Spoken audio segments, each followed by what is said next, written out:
இனி மேச ராசியில் பிறந்த உங்களுக்கு இந்த வாரம் எப்படி இருக்கும் அப்படிங்கிறத பார்க்குறோம். இந்த வாரத்தில் பார்த்திங்கன்னா உங்களுடைய ராசி நாதன் செவ்வாய் 6ஆம் இடத்துக்கு போயிட்டார். இது வரைக்கும் 5ஆம் இடத்துல இருந்தார். 6ஆம் இடம் எப்பயுமே வெற்றி சக்ஸஸ் சொல்லக்கூடிய இடம். அது மட்டுமல்ல 6ஆம் இடம் அப்படின்னாலே எதிரிகளை நம்ம ஜெயிப்பதற்கான வாய்ப்பு நிறைய உங்களுக்கு இருக்குது. ஸோ இந்த வாரத்தில் ஏதாவது லோன் எதுவும் கேட்டிருந்தீங்கன்னா அது கிடைக்கும். அதே சமயத்தில் என்ன காரணத்துக்காக கடன் வாங்குகிறோமோ கடன் வாங்கி பெர்மனண்ட்டு ப்ராப்பர்ட்டிஸ் சொந்தமாக இடங்களை வாங்குறதுக்கு, ஏன்னா இது ஆடி 14லேருந்து ஆடி 20 வரைக்குமான பலன்.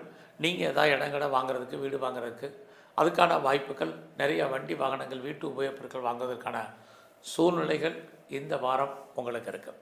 ஸோ இந்த வாரத்தில் உங்களுடைய வேலை வாய்ப்புகள் எப்படி இருக்குதுன்னு பார்க்குறோம். சுமார் தான் இந்த வாரமும். வேலை இல்லாமல் இல்லை, வேலை உண்டு. வேலையில் நிறைய ஸ்ட்ரகிள் இருக்குது. ஸோ நீங்கள் எவ்வளோ பெரிய உயர்ந்த பதவியில் இருந்தாலும் அந்த வேலையில் ஒரு திருப்தியற்ற மனநிலை என்பது உங்களுக்கு இந்த வாரமும் இருக்குது.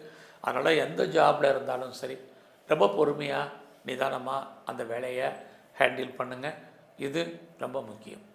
உங்களுக்கு இந்த வாரம் பிஸ்னஸ் எப்படி இருக்குங்கிறத பார்க்குறோம். பிஸ்னஸை பொறுத்த வரைக்கும் ரொம்ப நல்லா இருக்குது. நீங்கள் ஏதாவது சொந்தமாக பிஸ்னஸ் பண்ணுறீங்க அல்லது பார்ட்னர்ஷிப்போடு சேர்ந்து பிஸ்னஸ் பண்ணுறீங்க, அது இல்லாமல் ஏதாவது சிறு தொழில், சுய தொழில் அல்லது வீட்டில் வச்சு பிஸ்னஸ் பண்ணுறீங்க, ஆன்லைன் பிஸ்னஸ் பண்ணுறீங்க, அத்தனை பேருக்கும் ஓரளவுக்கு வருமானங்கள். குறிப்பாக இந்த வாரத்தில் பிளாட்ஃபார்ம் பிஸ்னஸ் பண்ணிகிட்டு இருந்தீங்கன்னா அதில் லாபம் சம்பாத்தியங்கள் உங்களுக்கு ஏற்படுவதற்கான வாய்ப்பு. இது அத்தனையும் இந்த வாரம் உங்களுக்கு இருக்குது. இந்த வாரத்தில் எதிர்பாராத தெய்வ தரிசனம் உங்களுக்கு கிடைப்பதற்கான வாய்ப்பும் நிறைய உங்களுக்கு இருந்துக்கிட்டே இருக்குது. ஸோ இந்த வாரம் யாரெல்லாம் அம்மாவுடைய அன்பு ஆதரவை எதிர்பார்த்து காத்துட்ருந்தீங்களோ கிடைக்கும். உங்களுடைய எஜுகேஷன் ரொம்ப ரொம்ப ஹையர் எஜுகேஷனில் கான்சன்ட்ரேட் பண்ணுங்கள்.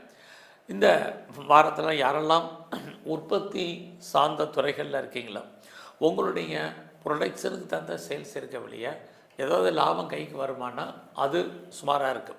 இந்த வாரத்தில் மணி ரொட்டேஷன் உங்களுக்கு எப்படி இருக்குது? பரவாயில்லாமல் இருக்குது. ஸோ எது எப்படி இருந்தாலும் இந்த வாரம் உங்களுடைய மன வாழ்க்கையை பொறுத்த வரைக்கும் பரவாயில்ல. பிரிஞ்சு போன கணவன் மனைவி ஒன்று சேர்வதற்கான வாய்ப்புகள் இருக்குது. பிஸ்னஸில் பார்ட்னர்ஷிப்பு கூட அண்டர்ஸ்டாண்டிங் குறைவாக இருந்தாலும் இந்த வாரம் எல்லாமே சரியாக வர்றதுக்கான வாரமாக இந்த வாரம் உண்டு. ஸோ இந்த வாரத்தில் குழந்தைகளால் உங்களுக்கு நன்மைகள் ஏற்படுவதற்கான வாய்ப்புகள் உண்டு. எதிர்பாராத நற்பலன்கள் குறிப்பாக உங்களுடைய நண்பர்களால் ஏற்படுவதற்கான சுச்சுவேஷன் இதுவும் இந்த வாரத்தில் உங்களுக்கு இருந்துக்கிட்டே இருக்குது. இந்த வாரத்தில் யாரெல்லாம் பெரிய லெவலில் கவர்மெண்ட் சம்மந்தப்பட்ட விஷயங்கள் இருக்கீங்களோ அடக்கி வாசிங்க. கவர்மெண்ட்டால் ஏதாவது காரியம் ஆகணும்னா லேட்